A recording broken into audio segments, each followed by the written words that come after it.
Hello গাছ, আসসালামু আলাইকুম। আজকে আগে পড়ছি আমরা বাঁশ বাগানে। এখন আমরা বাঁশ কাটমু। রিহন দেখতেই পাচ্ছেন বাঁশ কাটতেছে। কুবা কুবা শামসু কুবা। যারা যারা মনে করেন যে কুবানির একটা অভিজ্ঞতা আছে, তারা খালি বাঁশ কুবাইবেন, দেখবেন শরীরের স্বাস্থ্য ভালো থাকবো, শক্তি পাই পাইবেন। আমরা এখন একটা বাঁশ কাটছি, আরেকটা বাঁশ কাইটে রাখছিলাম, এটা এখন লমু। লওয়ার পরে মনে করেন যে মাসায় চলে যাবো। মাসায় গিয়ে মনে করেন যে বাঁশগুলা ছাড়াছাড়ি করমু। চলেন আমরা মাসায় চলে যাই। আশা করছি আমরা মাসায়। এখন রিয়নের বাঁশটা কাটিং করতেছে। মাঝখান দিয়ে ফাইরে কাটিং করতে হয়, নাহলে ওই পাতাগুলা আছে যে ওই পাতাগুলা সমস্যা দেয়, মানে ওই পাতাগুলা টাইনে ছিঁড়ুন যায় না। তাই আমরা মাঝখান থেকে ফালদা কইরা বাঁশটা কাটিং করলাম। দেখতেই পারতেছেন কাটিং করতেছি।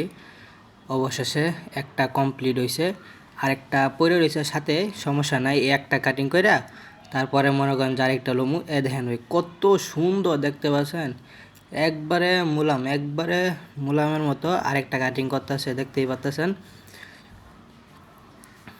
এই যে অর্ধেক শেষ, মানে আরেকটু অল্প আছে। বাই করো মেয়াদ চালু কইরা, দুইটা একবারে বাই করে লও। ওই যে বাই করা শেষ। এখন মনে করেন যে ওই যে উপরে যে পাতাগুলা আছে, ওই পাতাগুলা আর কি দাও দিয়া করে ফালা দিতেছে, ঠিক আছে? না হলে ওইগুলা মুখের মধ্যে বাইজা যায়। এই যে দুইটা কাটিং করা শেষ। এখন রিয়নে খুব মনোযোগ দিয়ে দিয়ে করছে। দিয়ে করার পরে এই যে এখন বাঁশটা কাটবো।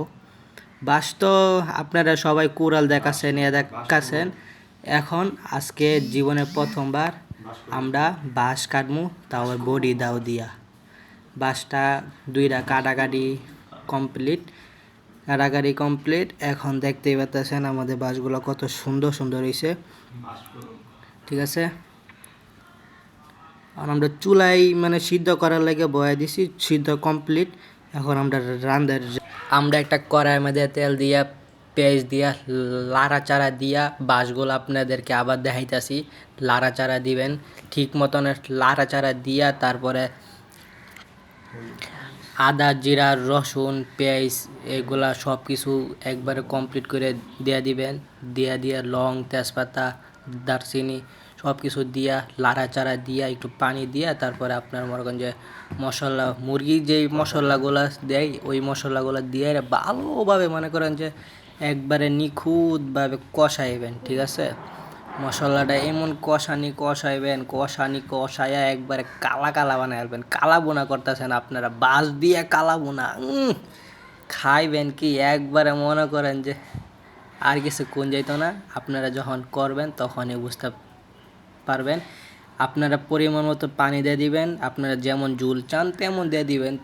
বেশি পানি দিলে মনে করেন বাঁশটা একটু নরম থাকে। আপনার পরিমাণ মতো পানি দিয়া, আমরা কিন্তু গরু গোস্ত দিয়ে পাক করছি। গরু গোস্তটা কইতে নিছি, আমরা এটা কইতেছি।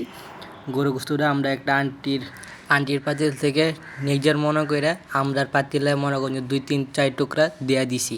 এটা যদি আপনারা করতে চান তাহলে করতে পারেন, কোনো সমস্যা নাই, বুঝতেই পারছেন? এই যে আমরা রান্না কমপ্লিট, এখন খাওয়া দাওয়ার পালা। দেখতেই পাচ্ছেন আমরা টেস্ট করবো এখন।